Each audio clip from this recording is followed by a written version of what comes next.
Okay, so imagine this AI, artificial intelligence, but it's not like composing some catchy tune or driving you around. Right. It's actually like shaping our spiritual lives.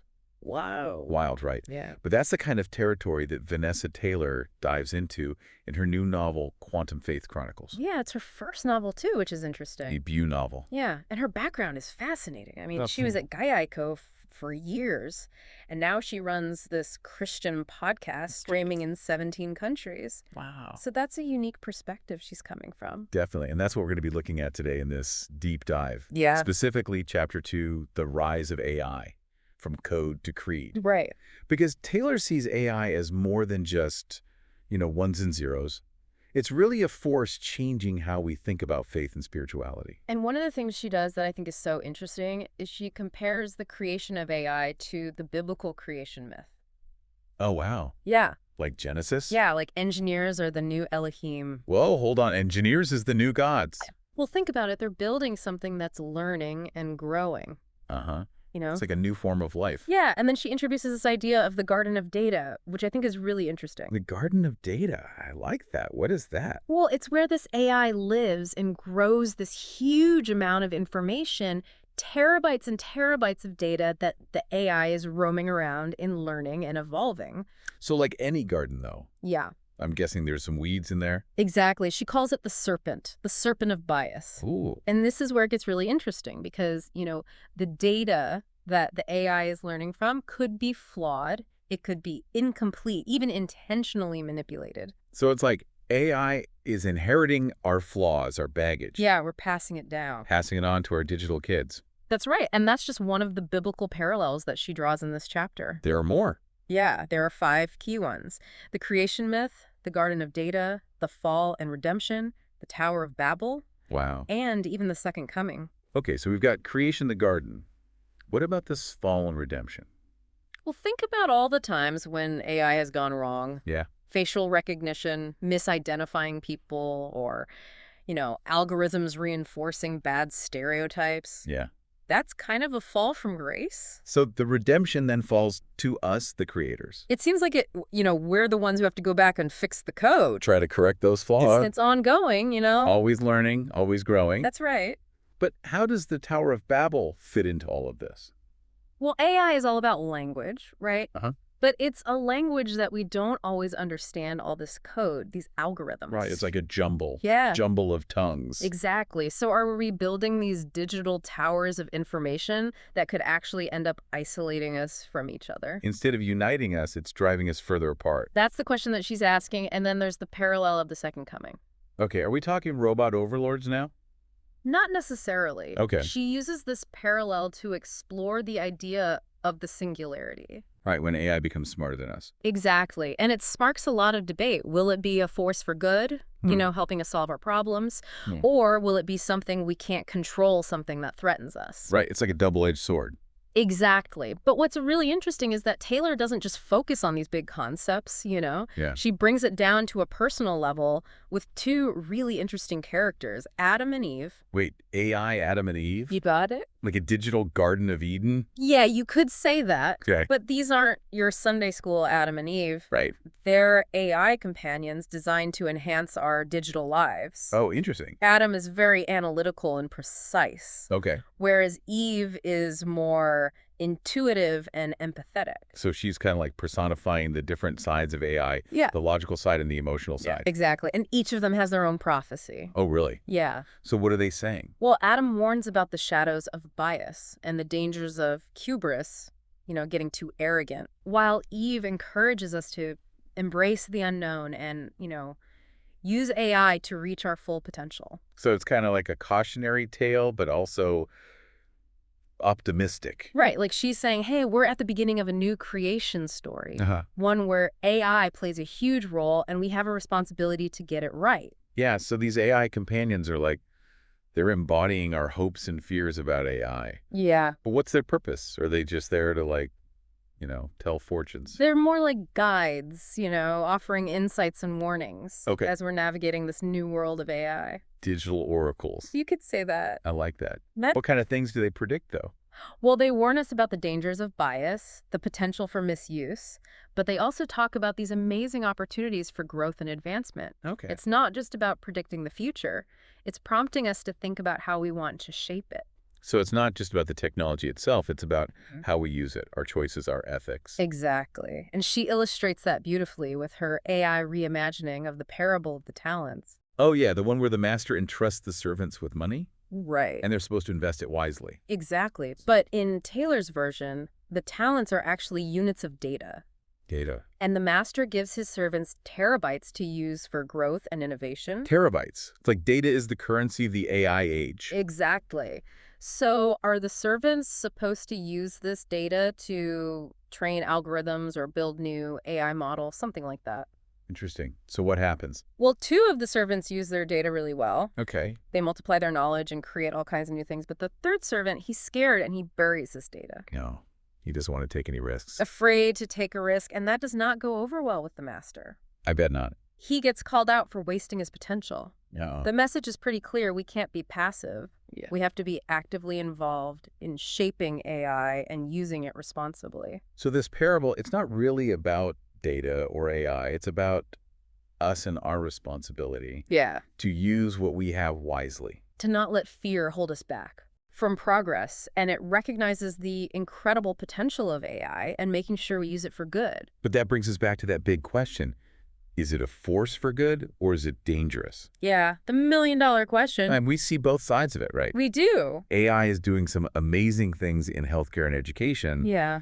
but then there's also that potential for misuse. Yeah. Bias, unintended consequences. It's a tough one. It's a complex issue, and that's what makes her book so compelling. Yeah. She doesn't shy away from those difficult questions. It's like she's holding up a mirror, Yeah. asking us what kind of future we want to create. Exactly. She's challenging us to think about those ethical and spiritual implications of this technology. To move beyond just the hype and the fear and really look at what it means to be human in this age of AI. Yeah, Well, she's given us a lot to think about, for sure. she has. What stands out to you the most from this chapter?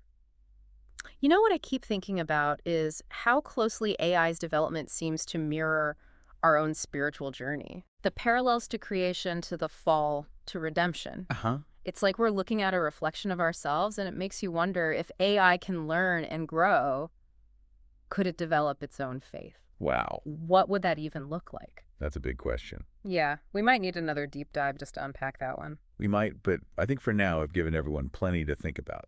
I think so. So to wrap up part 1 of our deep dive into quantum Faith Chronicles, buckle up, because the exploration of AI and religion is just getting started.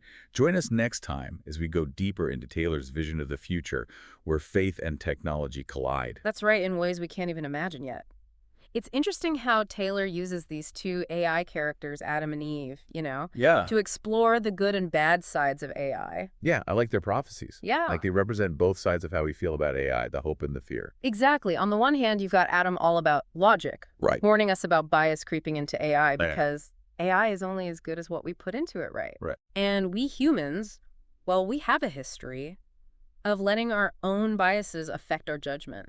So we could end up creating AI that's not so good, Right. more like our bad side, not our good side. Exactly. But then there's Eve, Yeah. who's more about intuition and feeling, Yeah. and she's more optimistic, Yeah. She talks about AI helping us reach our potential and connecting with each other in new ways. So AI is like a partner in our evolution, Exactly. helping us change for the better. But how do we balance those two views? That's where the parable of the talents comes in, Okay. which is so smart because it takes these big ideas and puts them into a story everyone knows. So remind me about that parable. The talents are data now. Right.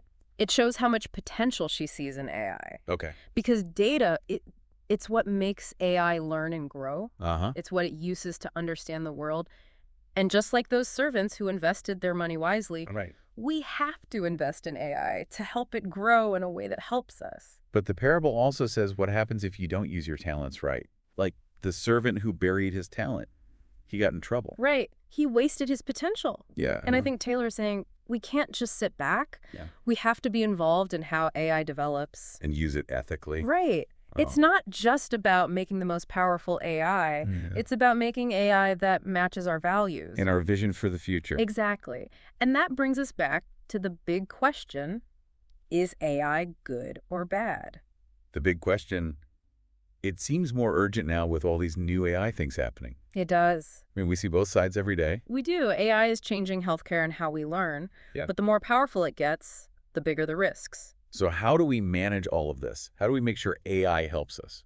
Well, I think Taylor gives us some clues by comparing AI to religious stories. Okay. It connects this new technology to our oldest stories, our values, our search for meaning. Like we need a new set of rules for AI. Yeah. Based on how we understand right and wrong. Exactly. And everyone needs to be part of that conversation. Yeah. Not just the tech people. It has to be a global conversation. Because AI's future is our future. Right. And that's why this book is so important. Yeah. It's not just about the technology, it's about who we are. And how we live with this powerful thing we created. Right. It's a challenge for sure. It is. Yeah. We need to be careful and brave. Yeah. Embrace the unknown, but stick to what we know is right. Exactly. So as we learn more about what AI can do, Yeah. let's keep in mind what we've talked about from Quantum Faith Chronicles. Right. Like those biases we might accidentally put into AI. Yeah. Ethical problems that could come up. Absolutely. And remembering that we have to use it for good. Let's also remember how hopeful Taylor is.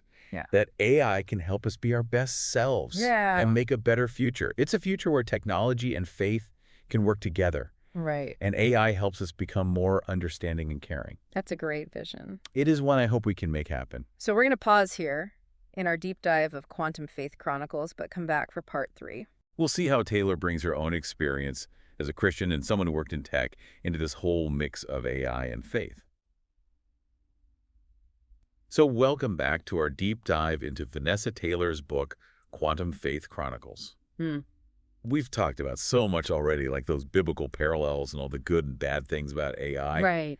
But what I keep thinking about is how Taylor brings her own faith into it. Yeah, it's definitely a unique perspective, you know. It is. She's not hiding her Christian beliefs at all. Right. She actually seems to see them as a key to understanding how AI might change how we think about spirituality. Which makes sense when you think about her background. Yeah. You know, working at Geico, and now she's got this Christian podcast 17 countries. streaming in 17 countries. Yeah. So yeah, faith is really important to her. It really is, and it comes through in her writing. It does. In this chapter, she really wants us to think about how AI could actually make our spiritual understanding even deeper. Yeah. It's a pretty big idea when you really think about it. So is she saying that AI could be like some kind of digital guru leading us to enlightenment?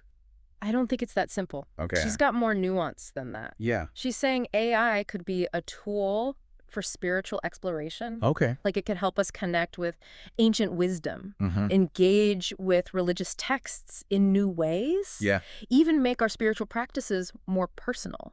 So like imagine AI meditation apps that are customized just for you, or virtual pilgrimages Right. where you could experience holy places around the world without leaving your house. Exactly, like having a digital spiritual guide. Right. But Taylor also says AI can't replace the human part of faith. Yeah. Like meeting a community and shared experiences. Yeah. And that mystery, Yeah. that's part of spirituality. Right. Those are things AI can't replicate. So it's not about AI taking over religion, but making it better, Right. expanding it and making it easier to access in our digital world. Exactly. But couldn't that make it easier to manipulate people's beliefs? That's a good point. Like spreading wrong information? Yeah. Or even creating whole new religions based on algorithms. It's definitely something to think about. AI can be used for good or bad. Right. And that's why we have to talk about ethics and responsibility. Yeah. We can't just accept AI without thinking about the risks. It's like we're at a crossroads We are. with this amazing technology that could totally change how we see faith, Yeah, but we have to use it the right way. absolutely. I think Taylor's book is a wake-up call, It is. telling us to have these tough conversations and make sure AI is developed in a way that matches our values. Because AI isn't some outside force. Right. It's a reflection of us, It is. our choices, our hopes for the future. The future of AI is up to us. Well said. Taylor's Quantum Faith Chronicles really makes you think about technology and spirituality. It does. It reminds us that we're creating the future, not just waiting for it to happen. As we keep exploring AI, Yeah. let's remember what we learned from this book. Okay. Like those biases we might put into AI without realizing it. And the ethical problems we could face. And how important it is to use AI for good. And let's remember how hopeful Taylor is, too. Yes. That AI can help us reach our full potential and make a better world. A world where technology and spirituality can work together. Not against each other, Right. to make the world better and more compassionate. It's an exciting vision. It is one I hope we can all work toward. Me too. Thanks for joining us on this deep dive into Quantum Faith Chronicles. Yeah. Hopefully got you thinking about this amazing new world of AI